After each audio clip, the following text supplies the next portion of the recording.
yung sahog niya.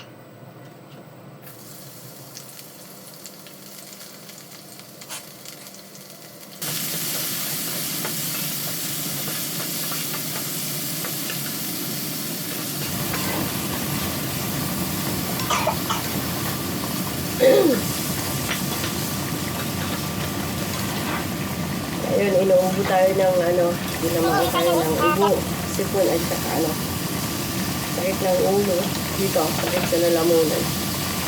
Ng pangatlong araw na yun ay hindi umubra yung ating vitamins ng linggo. Ayan po.